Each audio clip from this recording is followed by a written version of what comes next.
All right, welcome to the Sports Mashup, number 79, September 28th, 2022.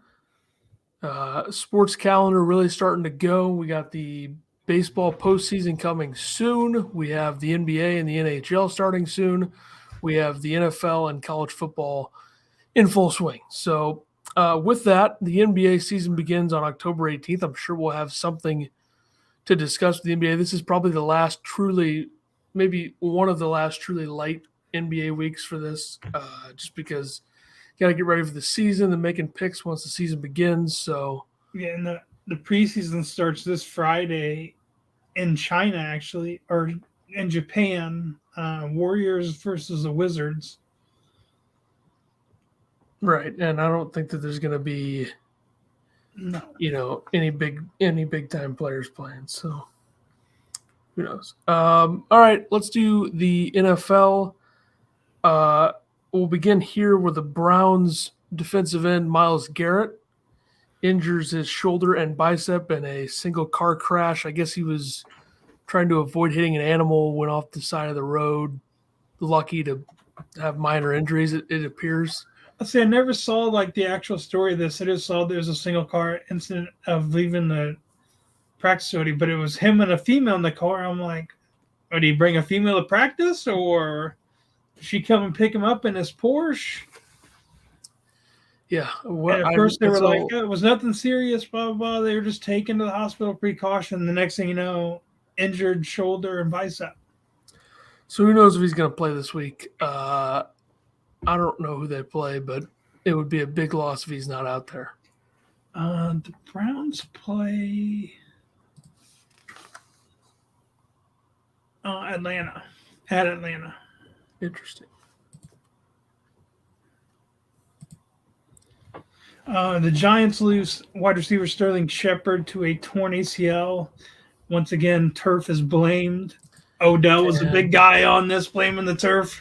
Yeah, that's the MetLife Stadium turf. There's been countless numbers of injuries, non-contact injuries on that field over the last 3 or 4 years. So, rightfully so. It just one of those plays that just looks normal. He's running and then boom. So this is the third year in a row I think he's had an injury that's going to sideline him. This one the entire season. Last year I think he only played like a very low number of games.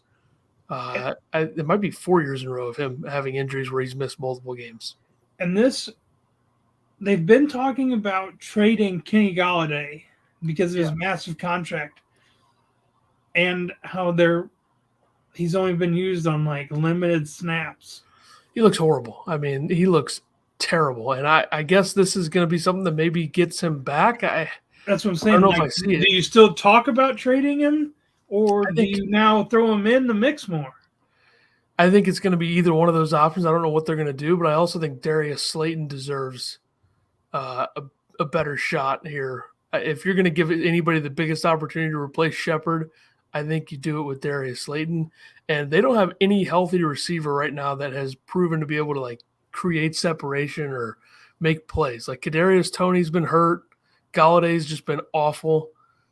Shepard now done. So I think Slayton's going to get a big opportunity here over anybody. And then they came out today saying if the Chiefs-Bucks Sunday night game cannot be played in Tampa, it'll be relocated to Minneapolis. This is, last season you had the Packers and Saints week 1 in Jacksonville. This is a similar thing, except the home team is going from New Orleans to Jacksonville rather than Tampa Bay to Minnesota, which is a huge difference. Yeah. And Kansas City fans travel anyway. Why was that game played in Jacksonville? Wasn't there a storm in New Orleans last year? There might have That's been. What I couldn't remember. Tropical storm, maybe something like that. But yeah. You're telling me there's no other places that are closer?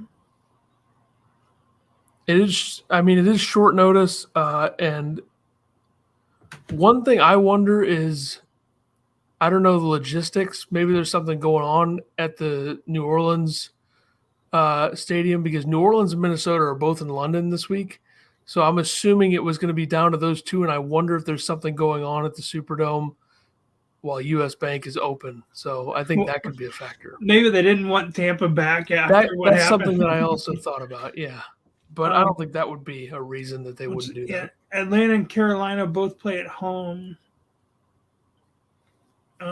Jacksonville is at Philly, so they could play in Jacksonville. The thing is, there could be like an event going on, a concert or something. Yeah. I know they're practicing in Miami, and Miami's playing at Cincinnati tomorrow. So I don't know why they can't just play in Miami then, if that's where they're practicing. Well, you never know with this hurricane. It could be trajectory could change, unpredictable, could end up in Miami more than they expect. Yeah, I don't know. I don't think that NFL teams really have events like that in season. So that's kind of what I wonder about. Yeah, kind of weird that they can't have it in New Orleans. It just popped in my head that like they could play in Tennessee because the Titans are playing at Indy. I'd really like to know why it can't be in New Orleans. Huh.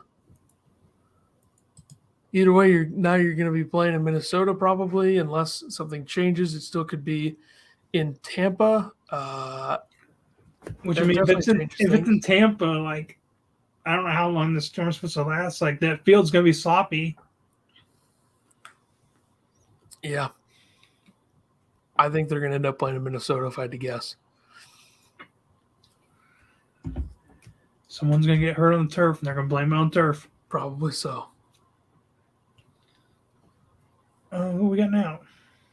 The Week 3 review.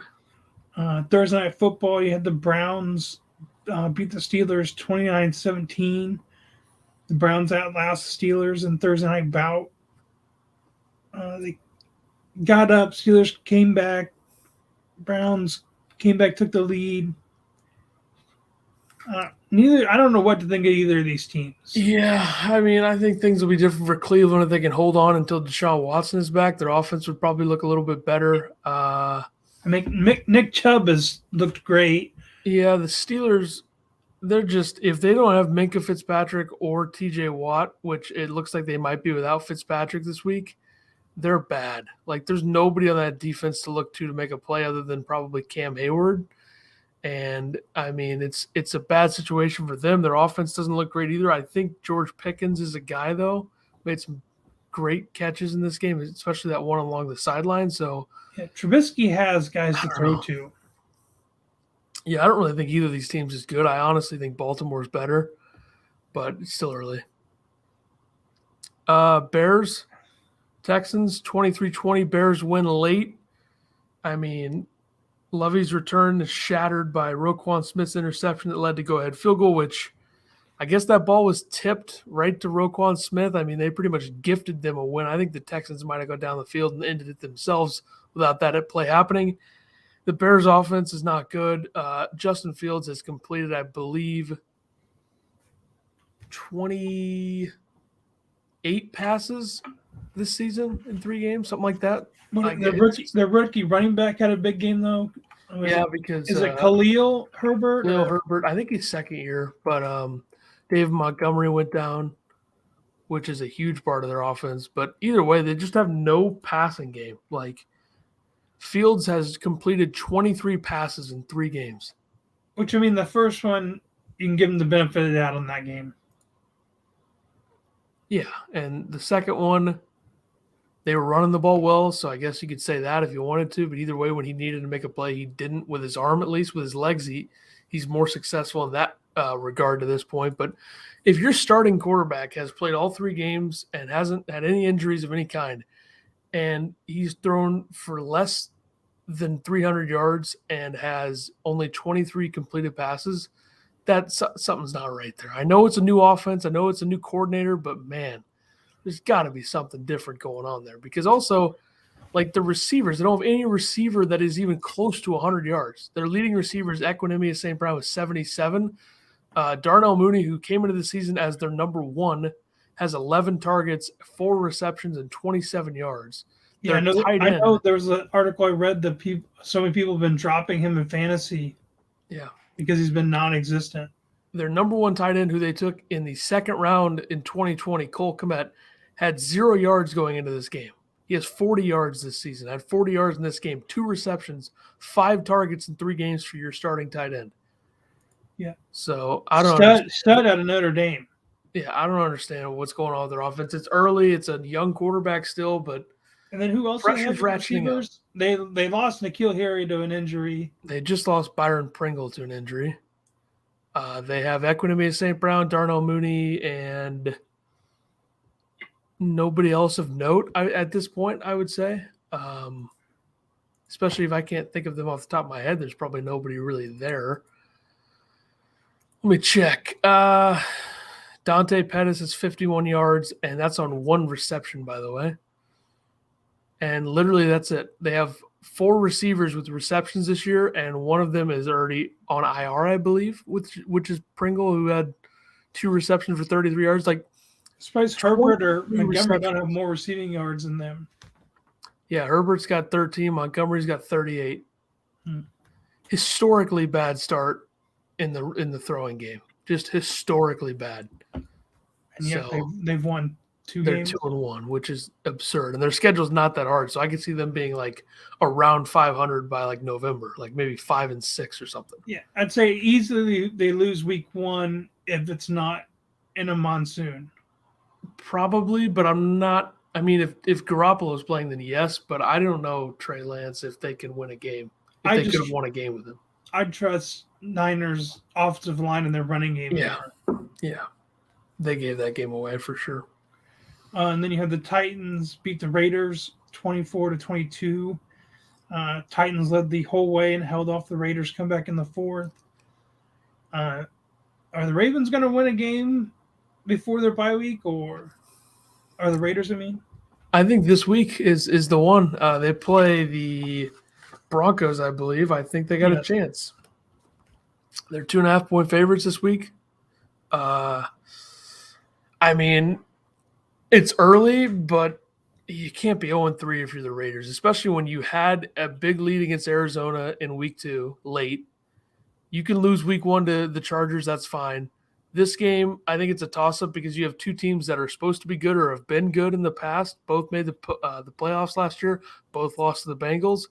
And neither one of these teams wanted to go to 0-3, and it ends up being the Raiders, which disastrous start. Yes, you were without Hunter Renfrow in this game. You also have Devontae Adams. But I'm saying, like, you only were left with Adams and Waller. They're more worried about throwing the ball to Mac Hollins than Devontae Adams. So he has a touchdown in every game, but he also only has 189 yards and has not done much the last 2 weeks.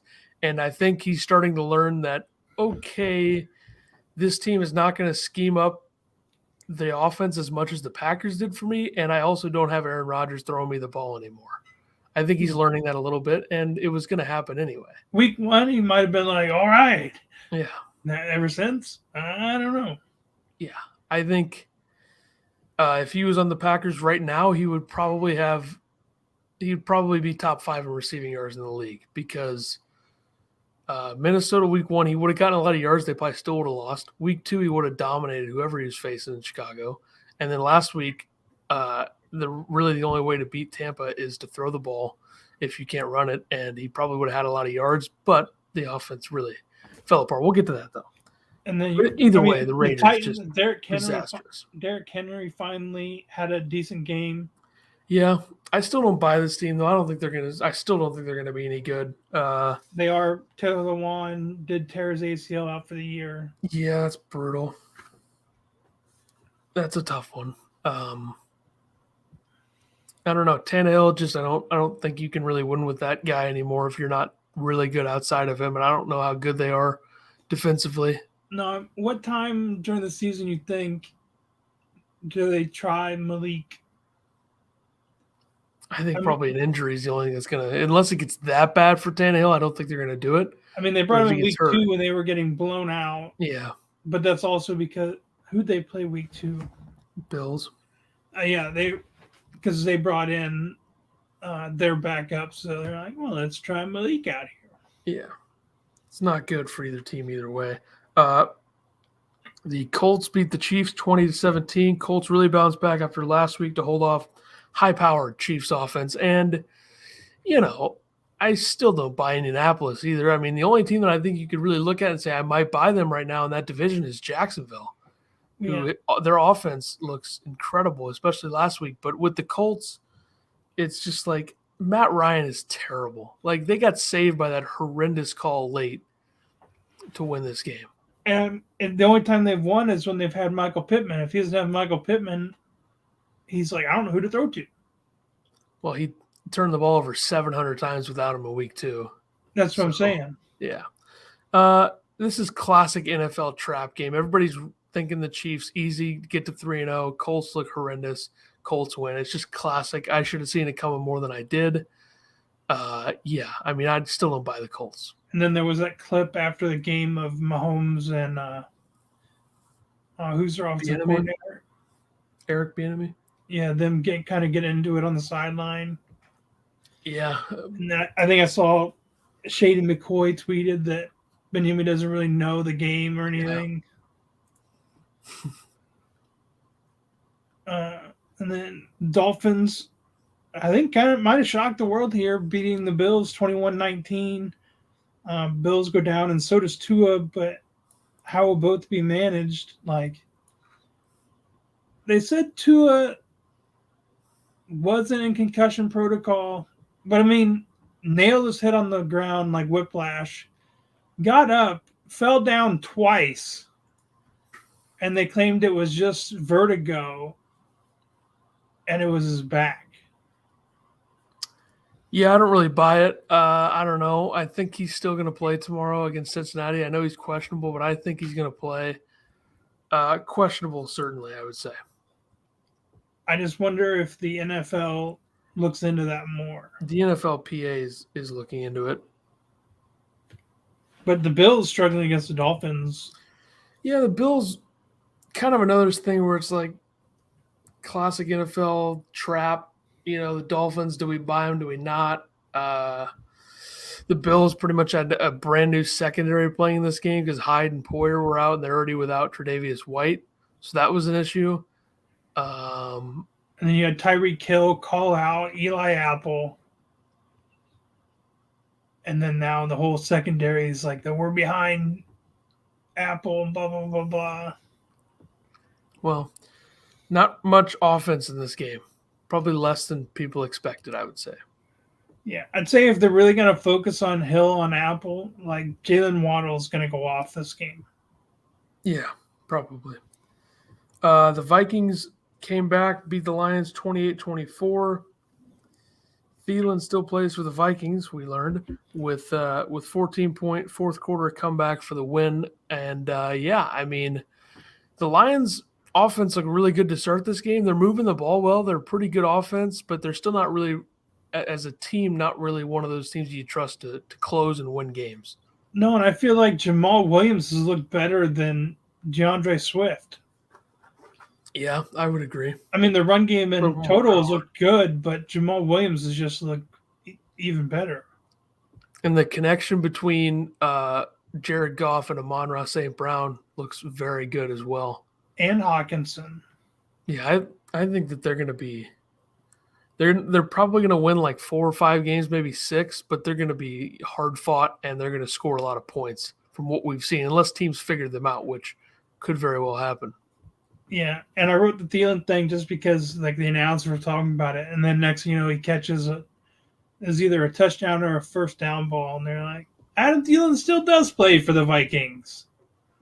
Yeah, it's been all about Jefferson. Well, I don't think Thielen had a catch yet this year.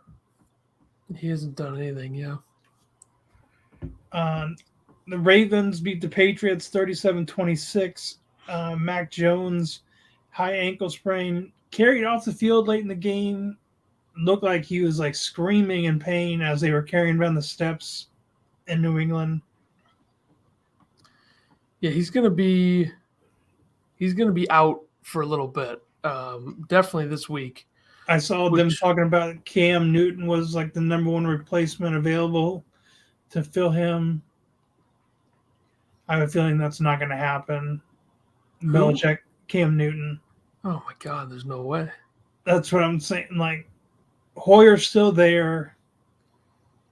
And then they have their third string is the guy they drafted this year. I can't remember where he's from. Let's think about this for a second. But I think Belichick does not want Cam Newton back in that building. No way. Brian Hoyer is 0-11 in his last 11 starts. So now they're going to Lambeau. It's going to be a tall order. Yeah, it's going to be a lot to ask. And I don't know about this Patriots team. They don't look very good to me. Mac Jones has 5 picks in 3 games. In terms of the Ravens, their offense looks great. Lamar is – if the season ended right now, which I know it's only week 3, which is like the Russell Wilson MVP time frame, but not this season with the Broncos. But Lamar Jackson probably the front runner for MVP after 3 weeks, which once again probably won't be the case at the end of the year. But he's been fantastic, and he's, maybe he's going to head towards an Aaron Judge type prove it year when the team won't pay you, and then you prove it the next year. Yeah. I mean, I think as of right now, he's been like, yeah, I think you owe me some money. Yeah, and the fact that they haven't paid him yet makes no sense to me, but it could be one of those things where it's both sides, disagreements, all that. Who knows? The Bengals finally win a game. They get their first win of the year, 27-12 over the Jets. Nothing much on this game other than Joe Flacco is not good. Zach Wilson is going to start next week. Yeah, I was going to say, is there a time frame yet on when Zach Wilson's back? Or looks like it's this week. Probably because Flacco stunk. He probably could have played last week, I would assume, if they didn't win week 2. But I mean, Flacco's he's always been hit or miss. Yeah, and he's been a lot more missed with the Jets in his starts the last 2 seasons. He got the big win against the Browns, but other than that, not great overall. And then you had the Eagles beat the Commanders 24-8. Slow first half, and then the Eagles exploded in the second half. Carson Wentz is terrible. Jalen Hurts is good. I would say the 3 best quarterbacks through 3 weeks have been Jalen Hurts, Tua, and Lamar. So, what can you say? The Eagles look like one of the best teams in the league. In the NFC, I would put them in the same, category as the Packers and Bucks. And I guess if people want to put the Rams in there, they can. But yeah, the Eagles look very good. The Eagles look like they could probably easily win the NFC East, I would assume. I mean, I know the Cowboys are 2-1, but I don't really buy them. The Giants, same thing. And Washington is terrible. Mm-hmm. And thank God for fantasy reasons, wasn't watching the game. But for some reason, I thought I put Jahan Dotson in. Thank God I put Terry McLaurin in. Yeah. Good move. Panthers, they beat the Saints 22-14. Panthers took the lead, never looked back. This was one of those classic NFL, everything points to the Saints winning, the Panthers win. And I got this one right because I did pick the Panthers in my Pick'em League. So Baker did get his first win as a Panther. It doesn't change the fact that the Panthers are terrible, but I think the Saints might have a real issue here with the Jameis Winston injury. They go to London this week. Is he going to start? I mean, I'm not 100% convinced that he will start. They got Andy Dalton there, I believe, behind him. So yeah, because Taysom Hill was out last week as well. Yeah, maybe Andy Dalton starts the first London game of the season. Who would have thought that? Andy Dalton versus Kirk Cousins. Sign me up. And who else is it? Michael Thomas, questionable to play. Jarvis, I believe, is questionable as well. Chris Olave's looked good. But, I mean, once again, that's just Jameis doing Jameis things where he just throws a deep ball to Olave because Olave's speed. Yep. Jags beat the Chargers 38-10. Are the Jags contender or were the Chargers overhyped? Well, you look at the Chargers' injuries. You got Herbert playing injured. I think that's a factor. Their defense, and then Bosa goes down as well. He's on IR now. Their And then defense has not been as good as it should be. they lost their left tackle as well. Rashawn Slater, yep, he's out for the year. But the Jags look really good offensively. I think the Jags have always had even last year, their roster wasn't that bad. Like, it wasn't as bad as their record. I think more than anything, the Urban Meyer was the big problem. But, I mean, in that division, I think I would say that they're a contender to be a playoff team, yes. Yeah, I don't think I would go everyone further in my than that. draft too. Like someone drafted ETN high, and I tried getting James Robinson late, and he was sniped like 2 picks before me. I'm like, you guys drafted the second string running back. Everyone's like, James Robinson, he's like their third string running back down there. Dude's doing what he's done for the past year and a half. I think it's a little bit of both, though, with the question. The Rams beat the Cardinals 20-12. Dominant defensive performance, only gave up 4 field goals. Not a surprising result. The Rams needed a game where they kind of asserted themselves against a team that's supposed to be good or a team that's supposed to contend, which Arizona is. They beat Atlanta last week. Atlanta, not so much. So the Rams needed a game like this. So Atlanta, I think, has looked better than people projected. Yeah, I think they're going to be a scrappy 6-win team, 7-win team probably. They may end up with more wins than the Saints. Good. They could finish second in the South. Possible. And then you had the Packers beat the Bucks 14-12. Bucks struggle with that wide receiver core. Not scoring affair this game should have been. Yeah, I think if we're going to be honest about this game, I would say this score is closer than the game was because the Bucks offense didn't really do anything until that last drive where the Packers typically play that soft BS coverage where they're playing 10 yards off, which just lets the team run right down the field on you. But, yeah, obviously it would have been a different game. There's two factors. If Evans or Godwin or Julio or 2 of the 3 or all 3 were playing, it would have been a lot different. Yeah, because the Packers were missing Watkins and which corner? Watson and Jair got hurt. Yeah. So, yeah, different. And I also think it would have been a lot different game if Aaron Jones doesn't fumble because it's either 21-3 or 17-3. I think the Packers may have taken a little bit more command of the game at that point after having that many points, but instead it was 14-3. And the Bucs receivers were just, Perriman and Gage and just really bad.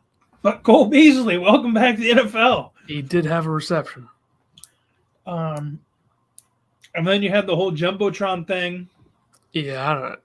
Which Roger said it was something he saw 5 previous plays before. Yeah, I don't understand all of it, but I don't know. Either way, the delay of game thing is so hilarious to me that people think that it's like a 0 and then you call it because it's not. Because they give you a little bit of time. It's 0.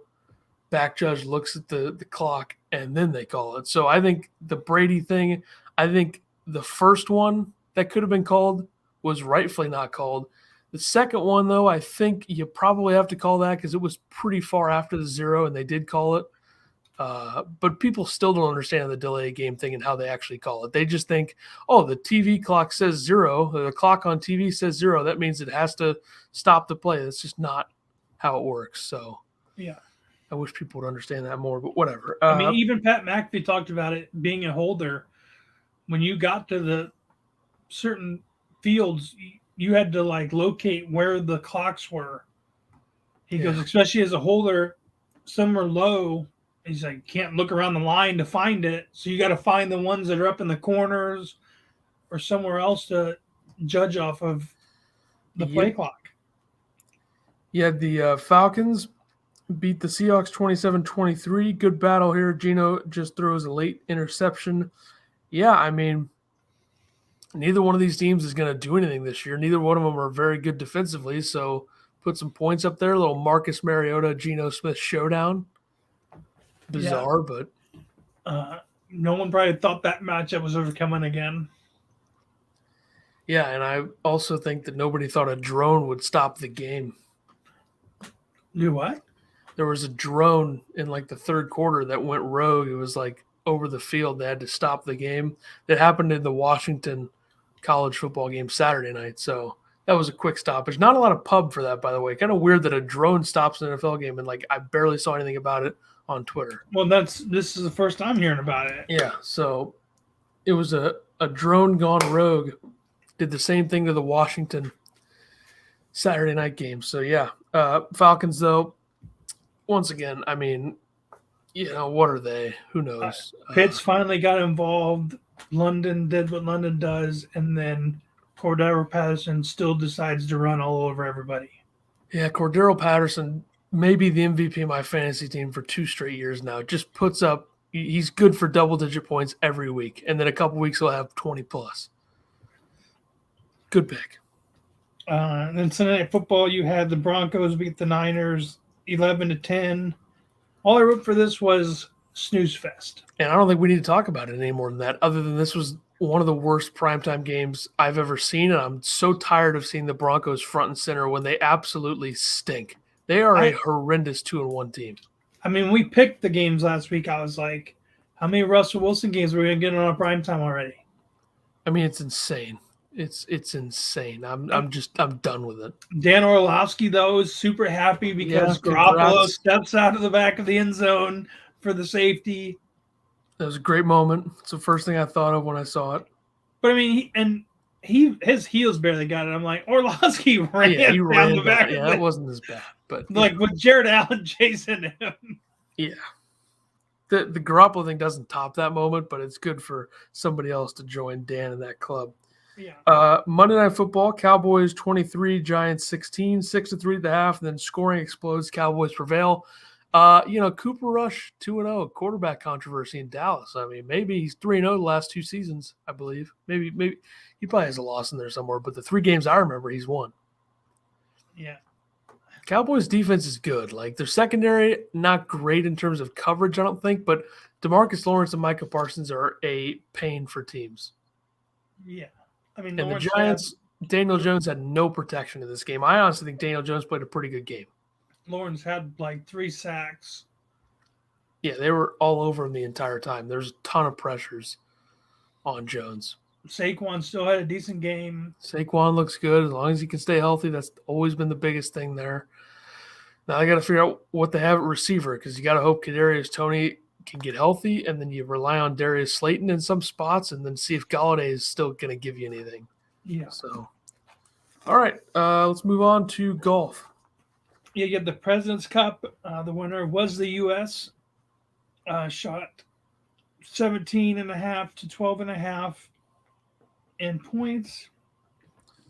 Yeah, I mean, which you did have Kisner saying he only provided a half point to this, but he also brought the party. He said this was an elite team of golfers, but a shitty team of partiers. Yeah, that's about right. I mean, Kisner, course fit wise, if you want to talk about course fit, not a great fit for him in terms of it's ideal to hit the ball far to be successful in that course. And Kisner doesn't hit the ball very far compared to any of the other players in this tournament. But props to the international team. They kept it closer than people thought. 17.5 to 12.5 is a lot better than it looked after day 2 when it was 8-2.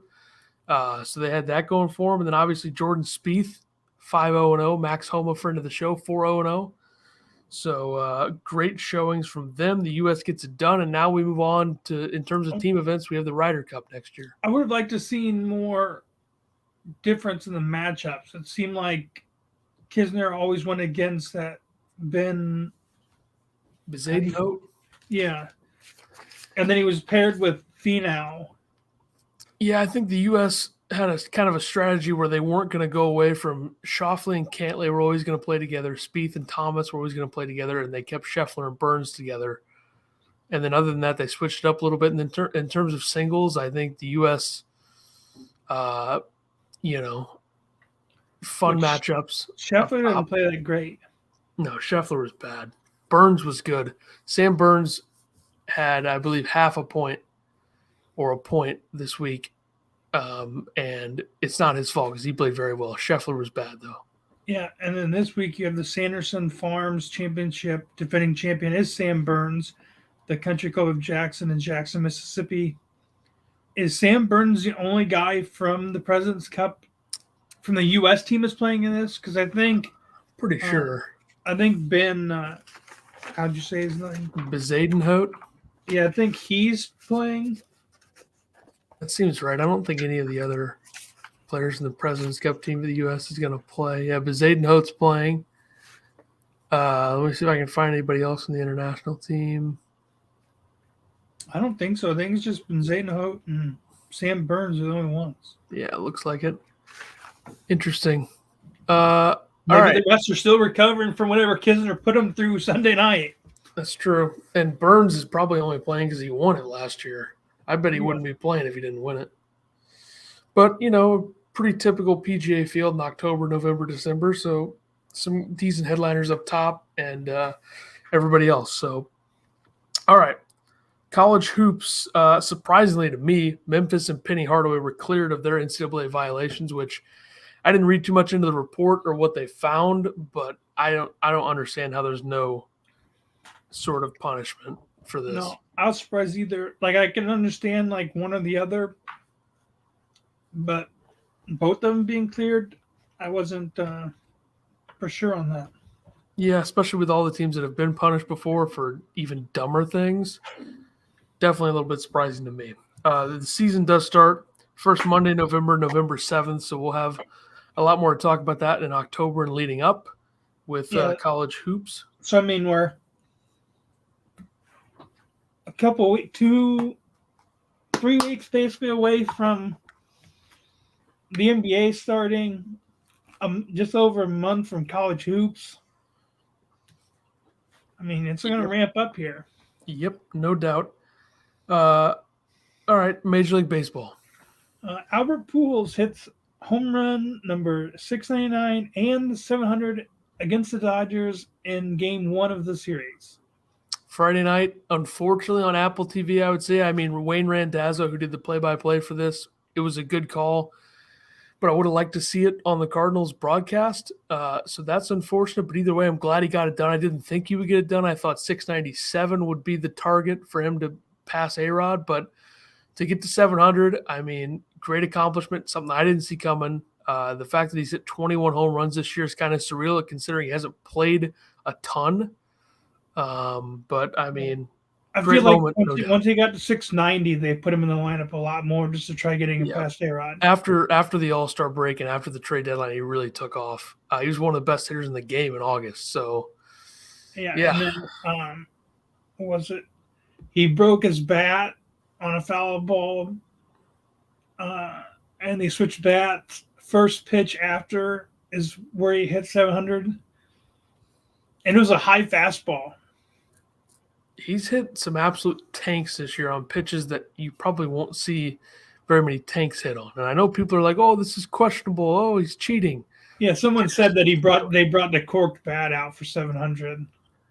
I mean, you could maybe say that the Dodgers were grooving him pitches if you want to pass that theory on and have me believe it. And maybe I doubt it, but the first pitch he hit was right down the middle for 699. They said he said he didn't care about the ball. If the guy wanted to sell the ball or whatever, he would do it. If the guy wants to keep it, the guy can keep it. Yeah, I mean, I don't blame him. The Peoria Chiefs posted Pujols' first pro home run was in a Chiefs uniform. So Peoria Chiefs, a local team to us, was his first pro home run, so minor league ball. And then when Albert hit his first career home run, Tom Brady had 0 career starts and 6 career passing yards, which is just nuts to think. And Albert's average home run trot over the years has been tracked by StatCast is 26 seconds. Means over his career, he has spent over 5 hours of his life just running the bases after hitting a home run. Yeah, I saw that. That is interesting. And I forgot for the NFL. The NFL is replacing the Pro Bowl. They're replacing it with week-long skills competition and a flag football game. The new event will replace the full contact showcase started in 1951 and will be renamed the Pro Bowl Games. Good. Pro Bowl sucks anyway. It's a But, good move. I mean, once they took out they made it before the Super Bowl and everything, so then you had all the big names and guys sitting out of it. Yeah. And then once they moved it away from Hawaii, it just took the fun out. People were using it as a family vacation to go to Hawaii and stuff, and then next thing you know, it's just in Miami. Yep. Stupid. I know they ruined it. But continuing with baseball, the Braves and Mets are now tied atop the NL East. They'll be playing at some point.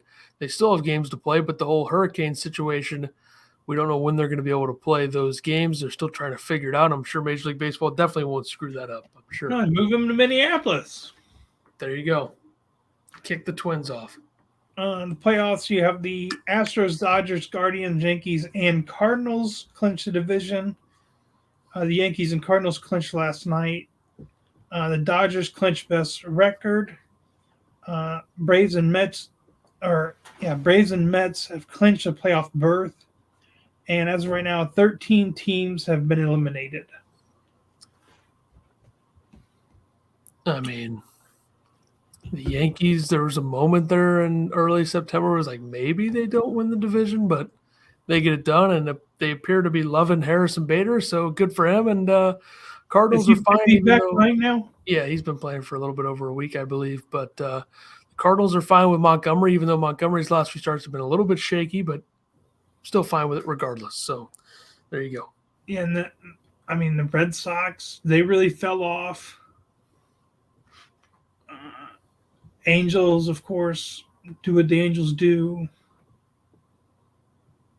Washington went from one of the best teams in the league to, I think they have the worst record in the league. Yep, they're horrendous. They have 101 losses. It was always the plan, though. They were going to be bad this year. Getting rid of Juan Soto as well.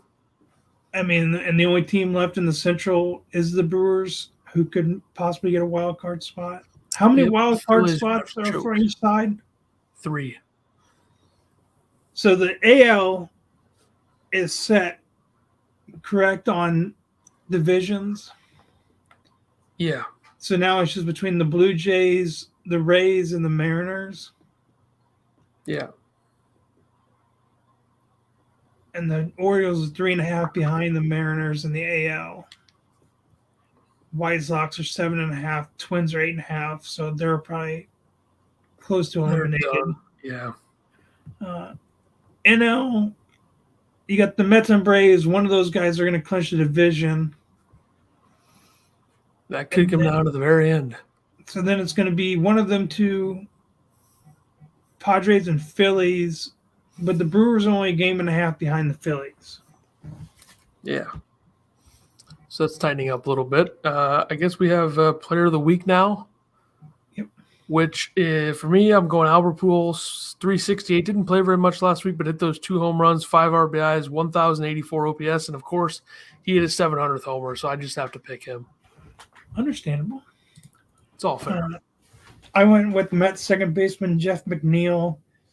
8 for 22, 4 runs, 1 double, 1 RBI, 1 walk, 0 strikeouts. I mean, for a guy who hit in third in their lineup, having no strikeouts and 23 at bats, pretty legit. I mean, yeah, not the greatest stat line, but he's been consistent all year for him. Yep, no doubt. But Ethan and I were talking about before we started recording. It's hard picking these players of the week unless you're watching every game and seeing a guy who's hot over the week. So, yeah, it seems like we're picking a lot of the same guys every week. But only going off the stats we can really see. Yep.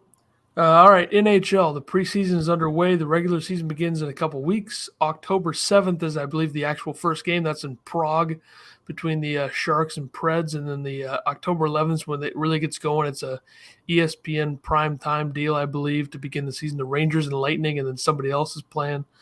So a few notes here. The Panthers signed their backup goaltender Spencer Knight to a 3-year extension, carrying an annual average value of $4.5 million, which means they're paying $14.5 million to Sergei Bobrovsky and Spencer Knight. A lot of money on goaltending right there. See how it works out for them. Leafs center John Tavares, their captain, will miss the start of the season with an oblique injury, at least 3 weeks, they say. So shouldn't be an issue. The Leafs have enough firepower up front anyway with Matthews and Marner and Nylander, so they'll be fine without him. And then the Canucks winger Brock Besser will miss the start of the season after hand surgery, 3 to 4 weeks on his injury. We'll see what happens there. The Canucks are one of those teams where it's like maybe make the playoffs, maybe not, but who knows? Yeah. College football, top 25. Number 1, Georgia remains there, as does Alabama at 2, Ohio State at 3, Michigan at 4, and Clemson at 5. Yeah, the top 5 stays the same. USC up 1-6, Kentucky up 1-7, Tennessee up 3-8, Oklahoma State stays put at 9, and NC State up 2-10. Your Penn State Nittany Lions up 3-11, Utah up 1-12, the Ducks, the Oregon Ducks, don't let them get hot, up 2-13. Your Oregon Ducks. Dominant. Big win last week despite being horrible in the first 3 quarters. Ole Miss up 2-14 and Washington up 3-15. A bit of a Pac-12 presence here. Yeah.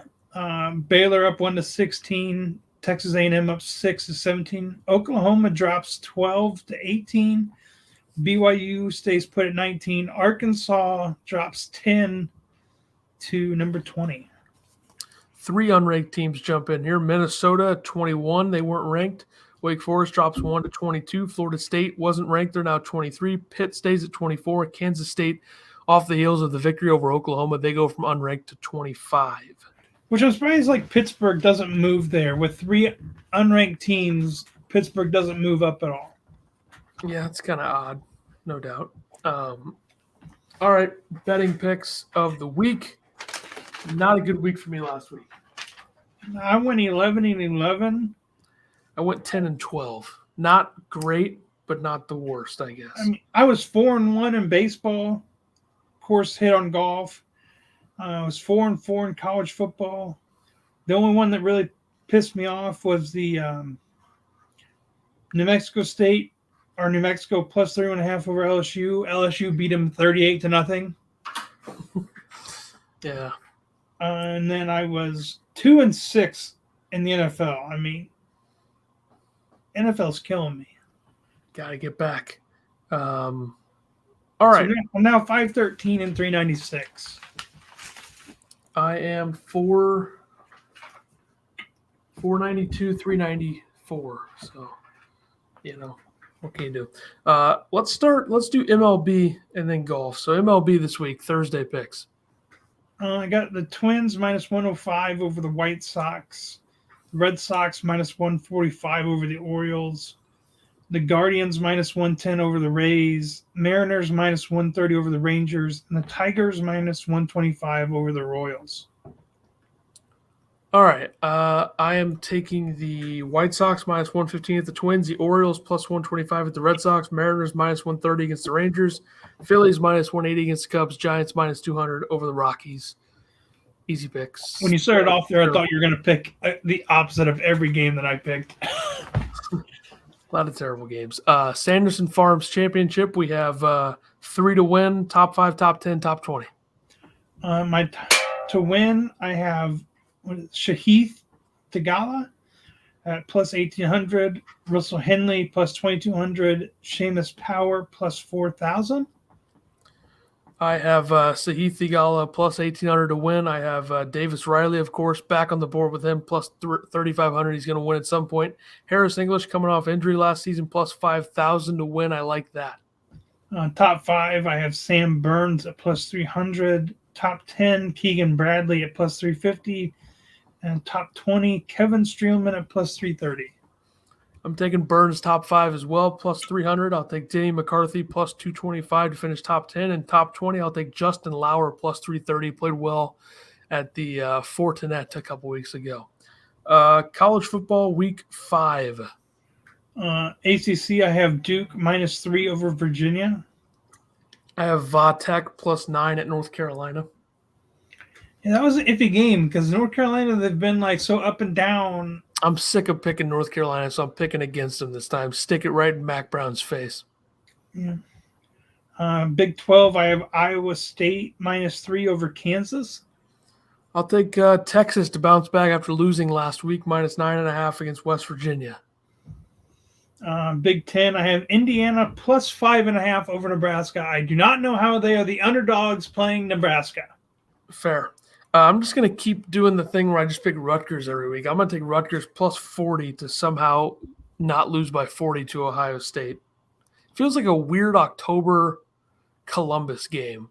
Like Ohio State always has that game at home since they're literally at home every week, apparently. Seriously, they play at home every week. They always have that weird September or October game. I know you could say that was the Notre Dame game, but Notre Dame was actually supposed to be good. An example of this is how like Northern Illinois kept it close with them in the past. Oregon beat them last year in September. They always have that September or October game where things get a little bit weird. And I think that's this game. Rutgers +40. Easy. Pac-12, I have Oregon State +10.5 over Utah. I'll take the Ducks flying high, 3-1, -17 against Stanford. They lost to Stanford last year on a BS pass interference call, so get it back this year. I mean, I had USC to beat Oregon State -7 last week, and I think it was a 3-point win for USC. So USC's a bunch of frauds. So I think Oregon State can definitely cover the 10.5 against Utah. Yeah.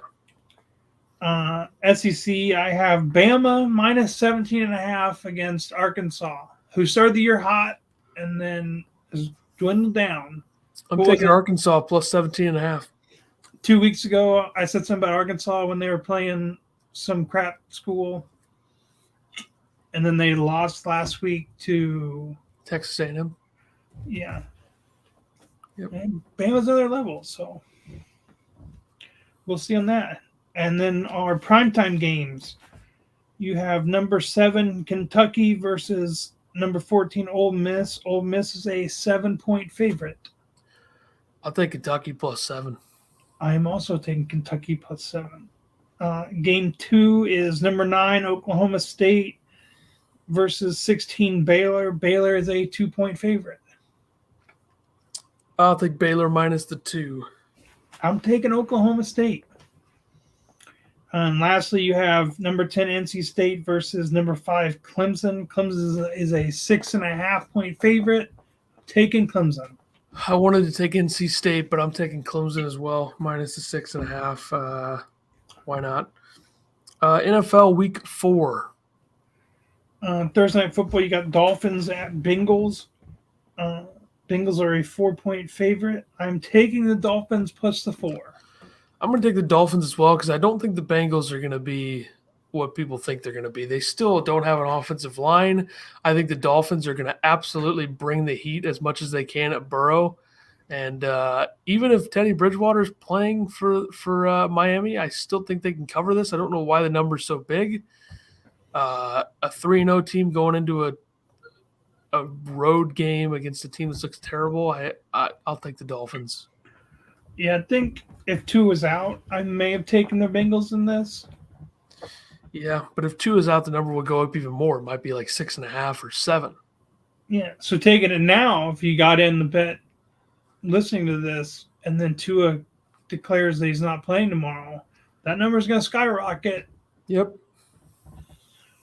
My 5 Sunday games, I got the Vikings -2.5 over the Saints, which is in – where's that game at? London. Cowboys -2.5 over Washington. Chargers -5.5 over the Texans. Colts -3 over the Titans. And the Cardinals +1.5 over the Panthers. Don't know how the Cardinals or the Panthers are the favorite in that game. Yeah, that was confusing to me as well. I'm buying the Jags +6.5 at the Eagles. Why not? Give me the Commanders +2.5 at the Cowboys. I don't know, whatever. Jets +3.5 at the Steelers. Once again, I don't know. Zach Wilson is back. Apparently that means something. The Raiders are not going to be 0-4. So I'll take them -2.5 against a Broncos team that has looked terrible in 3 weeks. And I'll take the Colts -3 against the Titans. This is pretty much the who's going to stay alive game. And I'm going to say the Colts are going to stay alive over the Titans. Yeah, and that Vikings Saints game, that's an early game too. That's like what 8:30 a.m. Yep, and then we got Packers Giants from London next week. So London's back. I'm gonna have to look at my fantasy lineup Saturday night because I got Kamara and Michael Thomas. They have to take one of them out. Probably gonna have to take Thomas out. I guarantee he doesn't play. Sunday night football, you got the Chiefs at the Bucks, which may be in Minneapolis. Chiefs are a 1-point favorite. If this game goes to Minneapolis, do you think the Chiefs become like a 3.5-point favorite? Because I feel like the line would go up if it goes to Minneapolis. I don't know. I'm taking the Chiefs -1. I don't think the Bucks, their offense, even with those guys healthy, didn't look good against Dallas. A little bit concerning. I think they're probably one of those teams going to get off to a slower start. Like they could end up being like 5-4 or something, kind of like 2020. But like you said too, like the Dallas has a really good defense. Yeah. And the Packers and Godwin got hurt week 1. Yeah, and Julio got hurt week 2, right? The Saints have the Bucks have played good defenses, 3 good defenses, and the Chiefs are not as good as those 3 defenses. So I don't know. I'm just gonna take the Chiefs to bounce back. Like I said, I think the Bucks get off to a slow start, but they'll still win the division, I think. I'm gonna take the Bucks +1. Fuck it. And then Monday Night Football, you got the Rams at the Niners. The Niners are a 1.5-point favorite. I don't know how. This has Niners winning written all over it. I'm taking the Rams +1.5. I am too, but I have a feeling the Niners are going to win, but maybe I'll be wrong. Rams +1.5, though. Yeah, I got to take that. All right. I mean, at least we got decent matchups for the primetime games. Yeah, hopefully we don't have to see the Broncos, so got that going.